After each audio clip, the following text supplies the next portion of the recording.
Hello, in this video I'm going to show you how to do vertical stripes on your Gallery London S-Loom. This is just a swatch from a previous video, so just ignore that. But what you do is you cast on. You can either cast on with one color and do a border or a brim or something, or you can actually hold both strands of yarn together as one and do your cast on that way. Since I've already got something on here, this is how I'm doing the cast on. Oh, wrong way. So what I'm going to do is I'm going to take just a slip knot, put it on a separate peg. This is how I'm casting it on. This will get woven later at a different time. And to do vertical stripes, it's actually really easy. All you do is you take one collar and you E-wrap every other peg. And I'm just going to take that last one over just to hold it in place. And then you'll take your other collar and E-wrap every other peg. And take your bottoms over the top. Now this is a one-sided fabric, doing it this way. But it's really simple to do. You can get any type of design you want doing this. So you just try to do the colors in the same manner. So if you do the green first, just wrap green first each row. And then wrap blue. Which the yarn is coming, I'll rewrap it. Rewrap every other peg for the blue. And just take your bottom loops over the top loops all the way down.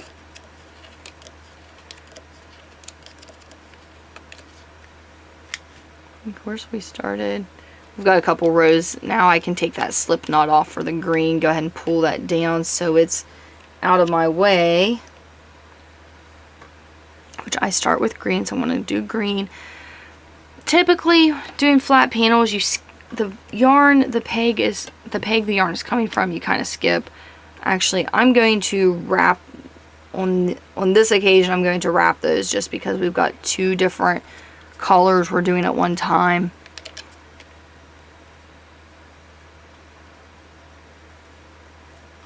And you just match it up. You'll see your bottom loops what color you used.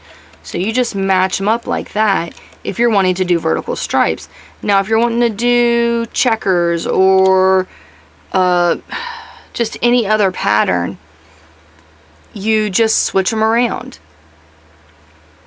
It's very, very simple to do. And it gives an appearance that it makes it look a lot harder than it actually is to do. And you can do this for a blanket. You can do this for a hat, scarf, gloves, anything you want. You just got to remember, doing this method like this, it's kind of a one-sided piece of fabric. But I'll go ahead and do a few rows so you can see what the front and back does look like using this technique. This is how the vertical stripes look. This is the front side of it. I'll just flip this whole thing over. And then this is how the back side will look, which it still looks kind of neat itself. So, I mean, that's not too bad for like a blanket or something. You don't have like these big, the strings right here. Let me point them out a little better. The strings right here coming from behind, going from one collar to the next, that's called a float. So the floats are only skipping one peg, so they're not real big. Now if you have a situation where you're doing a color change and you've got more than like 3 pegs you're skipping, then you're going to have longer floats and are easier to snag on things. So I wouldn't suggest that for a blanket. But for this, just if you wanted to do the vertical stripes, that would be perfectly fine. You may need to block it. As you can see, it is this last row, they are curling in a little bit. So it may be a project that you might need to block. But for a lot of your acrylic yarn, after you wash it, a lot of it will flatten out on its own pretty much. That's all there is to vertical stripes, which you can do, like I said, hat, scarf, blanket, any project you really want. Your imagination truly is the only limitation you have. and you could switch out colors. You can do different designs. I'll show you a hat I did using that color changing technique. As you can see, I've got alpaca on this hat, and all I did was I changed my collars out as I needed. And of course, see, you wouldn't want to use this for a blanket because you've got these long floats. So for a hat, this is perfectly fine. Okay, thank you so much for watching. If you have any questions or comments, feel free to leave them in the comment section below, or you can email me. My email is in the description as well. Don't forget to subscribe, and again, thank you for watching.